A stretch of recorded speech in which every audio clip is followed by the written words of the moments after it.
Delhi, India, late 1800s. There was movement in every corner of the city. The bazaars were crowded. Camel caravans passed, leaving clouds of dust. Children ran through narrow alleyways. But within this scene, an unseen danger lurked in the shadows. Cobra snakes. We're talking about the Indian cobra, one of the most venomous snakes in the world. A single bite could lead to death within hours. And Delhi was teeming with these snakes, under houses, along the edges of market stalls, on the empty lots where children played. Cobras were everywhere. Every year, dozens, perhaps hundreds of people lost their lives because of these snakes. People lived in fear. At night, the doors were locked tight, and in the mornings, people looked twice before stepping into the garden. The cobra had become the nightmare of daily life. It was precisely in this environment that the British colonial administration in Delhi stepped in. The administrators were facing a serious problem and needed to find a solution. In meeting rooms, at red-covered tables, gentlemen in ties argued with one another, drank tea, and generated ideas. And finally, they reached a decision that sounded perfectly reasonable. A reward system? The plan was this: whoever brought in a cobra and handed it over would receive money from the government. The more cobras, the more money. Simple, clean, effective. The people already hated these snakes, and now they would have a financial incentive to hunt them as well. Within a few weeks, the number of cobras on the streets would drop dramatically, and the city would be rid of this plague. At least that's what the administrators thought. And at the beginning, the plan worked perfectly. In the first days, people rushed into the streets, fields, and forest edges with frenzied enthusiasm. Cobra hunting turned into a popular movement. Young people caught snakes one by one or in pairs, brought them to the government, reached out their hands, and collected their rewards. The number of cobras handed in rose rapidly. The administrators were pleased, the numbers looked good, the plan was working. One morning, one of the administration's accountants noticed something strange. The number of cobras being handed in was increasing, but the number of cobras on the streets wasn't really decreasing. In fact, in some areas, cobras had begun to be spotted in places where they had never been seen before. How could this be? A little investigation was enough to find the answer. And when that investigation was carried out, the administrators' faces fell. The smart and enterprising people of Delhi had long since discovered the loophole in the plan. They were breeding cobras. Yes, you read that correctly. Hunting snakes in the streets required great effort, was dangerous, and wasn't efficient. But cobra breeding? That was an entirely different business. Get a few cobras, take them to your back garden or the lower floor of your house, breed them, raise them, then hand them over to the government and collect your reward. They had essentially built cobra factories. Even small children were doing it. In the neighborhoods, they competed to be the one who handed in the most cobras this month. Mothers walked through the streets not with shopping bags, but with cobra sacks. Cobra breeding had become Delhi's unofficial but extremely profitable new trade. The administrators focused on the situation and immediately made a decision. The program was canceled. It was a reasonable decision. After all, money was being spent, but the problem wasn't being solved. On the contrary, it was growing. When the reward system was removed, the problem would disappear too. At least that's what they thought. And it was precisely here that the story reached its true point of horror. When the reward system was canceled, the breeders were left with thousands of cobras. These snakes were now worthless. There was the cost of feeding them. They took up space, and they were dangerous. So what did the breeders do? They released them all. They let the entire army of cobras from the farms, basements, and back gardens out through the door. Compared to the day the program began, the number of cobras in Delhi had not decreased. On the contrary, it had increased, and by a significant amount. Good intentions, a plan that seemed perfectly designed, and a substantial budget.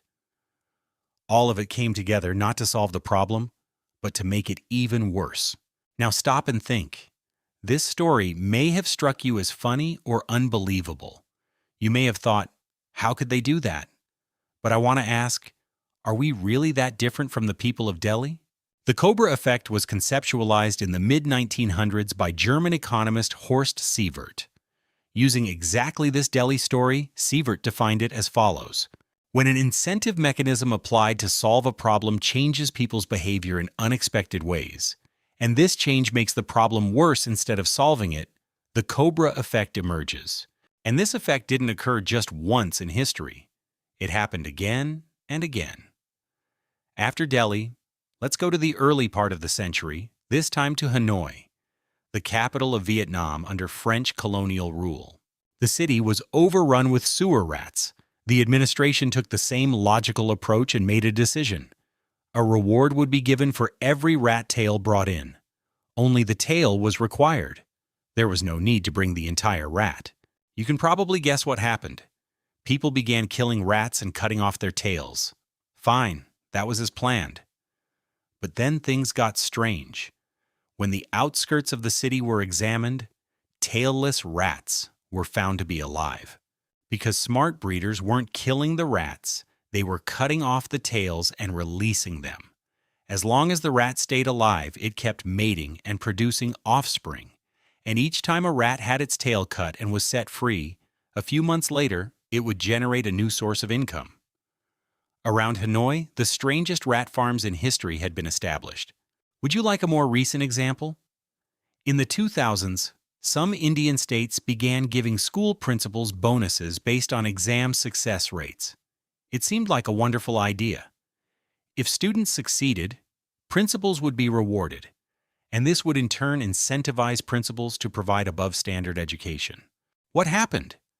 In some schools, exam questions were given to students in advance. In others, weak students were not allowed to sit the exam.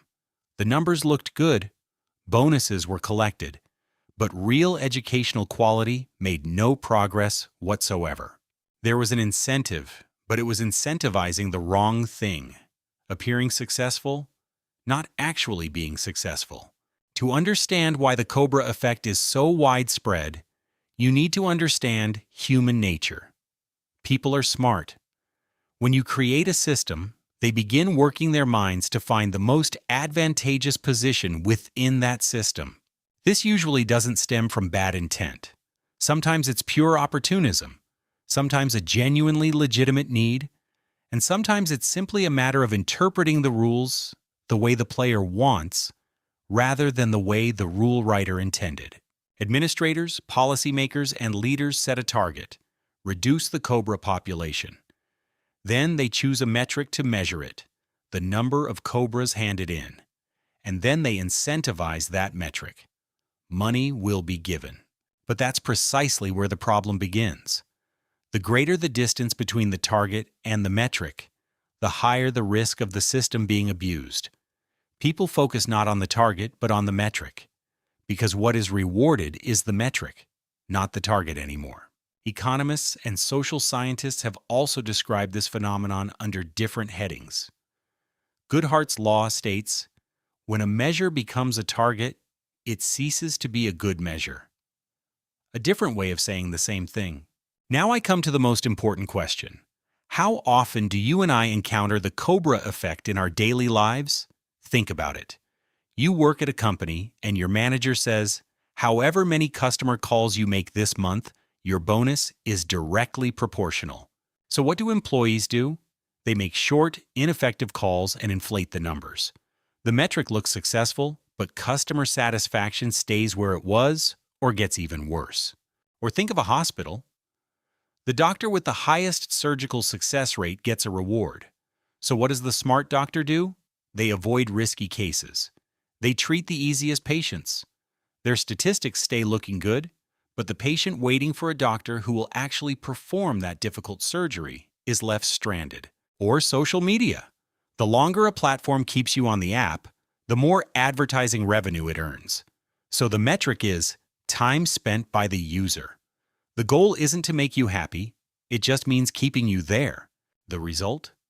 Content that generates anger, fear, and controversy surfaces more, because that's what keeps you glued to the screen. The incentive is there, but in the wrong place. The British administrators in Delhi were not stupid. On the contrary, they were the best educated and most experienced bureaucrats of their time. So were the French administrators in Vietnam. It wasn't stupidity that led them into this trap. What brought them down was that when designing the system, they failed to fully account for how people would actually behave. And this lesson has perhaps become even more important today than it ever was throughout history, because the world we currently inhabit is surrounded by more incentive systems, scoring systems, metrics, and reward mechanisms than ever before. Apps are rating you, employers are measuring you, algorithms are putting you into a category. Behind each one is a well-intentioned designer, but inside each one, there may be a hidden loophole waiting to create that Cobra farm in Delhi. The Cobra Effect teaches us this: good intentions are not a guarantee of success. What matters is not what the intention is, but where the system directs people. The next time you come across an incentive system, a reward mechanism, or a rule, stop and ask yourself, is this system genuinely leading people toward the desired goal? Or are people building their own Cobra farm inside this system? Because history has shown us that the problem is never the cobras. It's always the problem of badly designed cages. The cobra in Delhi is still out there somewhere, smiling. And I'll leave you with this question. After watching this video, which system around you will you look at differently? Write it in the comments. I'll be reading them. If you liked it, hit that like button, and if you subscribe, you'll be right here for the next story.